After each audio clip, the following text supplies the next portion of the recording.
MLA-യുമായ Antony രാജുവിന് supreme കോടതിയിൽ തിരിച്ചടി.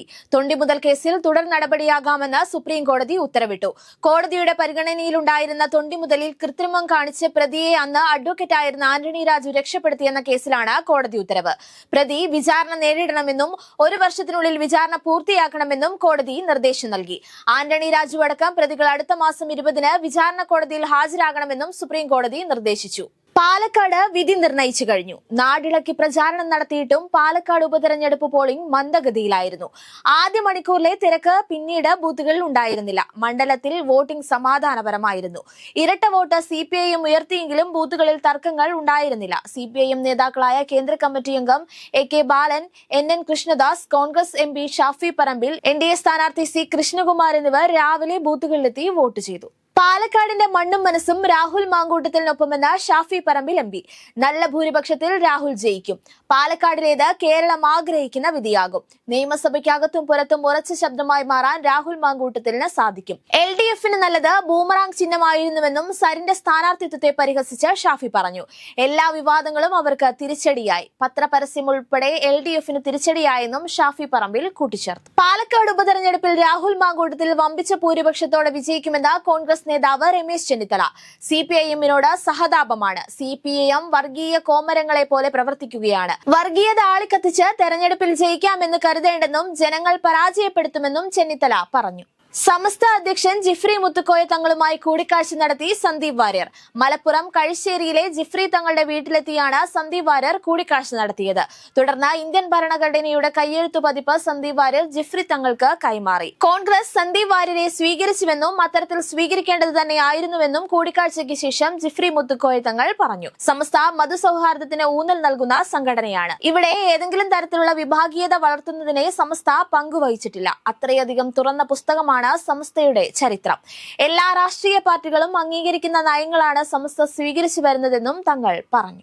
അരിയൽ Shukkur വധക്കേസ് Kochi CBI കോടതി അടുത്ത മാസം 9-ാം തീയതി വീണ്ടും പരിഗണിക്കും. ഇന്ന് വിചാരണ തുടങ്ങുമെന്ന് നേരത്തെ അറിയിച്ചിരുന്നെങ്കിലും നടപടിക്രമങ്ങൾ പൂർത്തിയാകാത്തതിനാൽ നീട്ടിവെക്കുകയായിരുന്നു. CPIM നേതാക്കളായ TV രാജേഷും P ജയരാജനും ഉൾപ്പെടെ 31 പേരാണ് കേസിലെ പ്രതികൾ.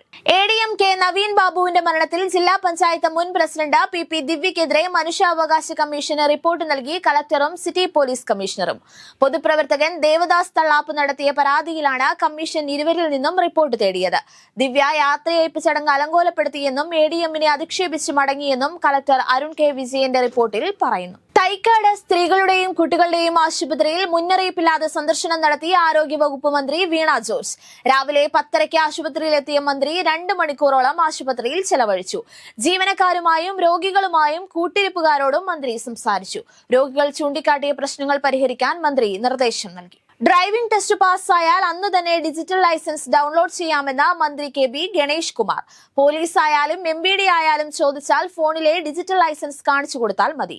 പ്രിന്റഡ് ലൈസൻസിനായി നിർബന്ധിക്കരുതെന്ന് ഇന്ത്യയുടെ മോട്ടോർ വെഹിക്കിൾ ആക്ടിൽ പറഞ്ഞിട്ടുണ്ടെന്നും മന്ത്രി വ്യക്തമാക്കി. കൊച്ചിയിൽ സിനിമാ ചിത്രീകരണത്തിനെത്തിയ 2 ബോട്ടുകൾ ഫിഷറീസ് പിടിച്ചെടുത്തു. സുരക്ഷാ ക്രമീകരണങ്ങൾ പാലിക്കാതെ കടലിൽ തെലുങ്ക് സിനിമാ ചിത്രീകരണം നടത്തിയിരുന്ന 2 ബോട്ടുകളാണ് ഫിഷറീസ് വകുപ്പ് പിടിച്ചെടുത്തത്. ചെല്ലാനത്ത് ഹാർബറിൽ ഷൂട്ട് ചെയ്യാനാണ് അനുമതി വാങ്ങിയത്. എന്നാൽ ഇവർ പിന്നീട് ഈ ബോട്ടുമായി ഉൾക്കടലിലേക്ക് പോയ വിവരം അറിഞ്ഞാണ് ഫിഷറീസ് എത്തി ബോട്ട് പിടിച്ചെടുത്തത്. ബോട്ടുകൾക്ക് പെർമിറ്റും ഉണ്ടായിരുന്നില്ല. ഷൂട്ടിംഗ് സംഘത്തിൽ നിന്ന് പിഴ ഈടാക്കാനാണ് ഫിഷറീസ് വകുപ്പിന്റെ തീരുമാനം. മഹാരാഷ്ട്രയും ജാർഖണ്ഡും വിധി നിർണയിച്ചു കഴിഞ്ഞു. മഹാരാഷ്ട്രയിൽ 288 മണ്ഡലങ്ങളിൽ മഹായുതി സഖ്യവും മഹാവികാസ് അഘാഡിയുമാണ് ഏറ്റുമുട്ടുന്നത്. 3 മണിവരെയുള്ള കണക്കുകൾ പ്രകാരം ജാർഖണ്ഡിൽ പോളിംഗ് 61.47%. മഹാരാഷ്ട്രയിൽ 45% പോളിംഗ്. തെരഞ്ഞെടുപ്പിനിടയിലും വിവാദങ്ങൾ തലപൊക്കിയിരുന്നു. തെരഞ്ഞെടുപ്പ് അട്ടിമറിക്കാൻ ക്രിപ്റ്റോ കറൻസിയുടെ പണമൊഴുക്കാൻ ശ്രമമെന്ന BJP ആരോപണം തള്ളി സുപ്രിയ സുലെ രംഗത്തെത്തിയിരുന്നു. 3-ാം ദിവസവും ശ്വാസം മുട്ടിക്കുന്ന അന്തരീക്ഷത്തിലേക്ക് ഉണർന്ന ഡൽഹി. ശരാശരി വായു നിലവാര സൂചിക 488 അലിപ്പൂർ, ആനന്ദ് വിഹാർ, നരേല, ഭവാന, പുസ, സോണിയ വിഹാർ എന്നിവിടങ്ങളിൽ AQI 500 കടന്നു. ഒരു നിമിഷം അകത്തേക്ക് ശ്വസിക്കുന്ന വായു ഒരു ദിവസം 50 സിഗരറ്റ് വലിക്കുന്നതിനേക്കാൾ അപകടകരമായ അവസ്ഥയിലാണെന്നാണ് ആരോഗ്യ വിദഗ്ധരുടെ മുന്നറിയിപ്പ്.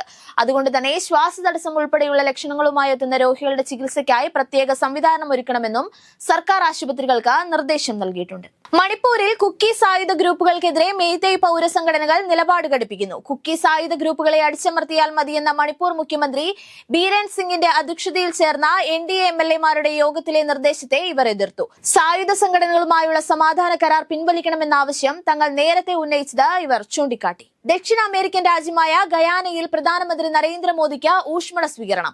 56 വർഷത്തിനിടെ ഇത് ആദ്യമായാണ് ഒരു ഇന്ത്യൻ പ്രധാനമന്ത്രി ഗയാനയിലെത്തുന്നത്. പ്രസിഡന്റ് മുഹമ്മദ് ഇർഫാൻ അലിയുടെ ക്ഷണപ്രകാരം എത്തിയ മോദിയെ സ്വീകരിക്കാൻ പ്രസിഡന്റിനൊപ്പം ക്യാബിനറ്റ് മന്ത്രിമാരും എത്തിയിരുന്നു. ഇസ്രായേൽ പ്രധാനമന്ത്രി ബെഞ്ചമിൻ നെതന്യാഹു ഗാസയിൽ അപൂർവ സന്ദർശനം നടത്തി. ഇസ്രായേൽ സൈന്യത്തിന്റെ കരയിലെ പ്രവർത്തനങ്ങളുടെ നേരിട്ടുള്ള വിവരങ്ങൾ അറിയാനാണ് നെതന്യാഹു ഗാസ സന്ദർശിച്ചത്. പ്രതിരോധ മന്ത്രിയും കരസേന മേധാവിയും അദ്ദേഹത്തിന് ഒപ്പമുണ്ടായിരുന്നു. രാജ്യാന്തര ക്രിക്കറ്റ് കൌൺസിലിന്റെ 2020 റാങ്കിങ്ങിൽ ബാറ്റർമാരിൽ 69 സ്ഥാനങ്ങൾ മെച്ചപ്പെടുത്തി യുവതാരം തിലക് വർമ്മ. 3-ാം സ്ഥാനത്തെത്തിയ തിലക് വർമ്മയാണ് ഇന്ത്യൻ ബാറ്റർമാരിൽ മുന്നിലുള്ളത്. 2020 ലോകകപ്പ് ക്രിക്കറ്റിലെ ഏഷ്യൻ യോഗ്യതാ റൗണ്ടിലെ ആദ്യ മത്സരത്തിൽ ആതിഥേയരായ ഖത്തറിന് ജയം. ഏഷ്യൻ ടൗൺ ക്രിക്കറ്റ് സ്റ്റേഡിയത്തിൽ ഇന്നലെ രാവിലെ നടന്ന മത്സരത്തിൽ തായ്ലൻഡിനെ 5 വിക്കറ്റിനാണ് തോൽപ്പിച്ചത്.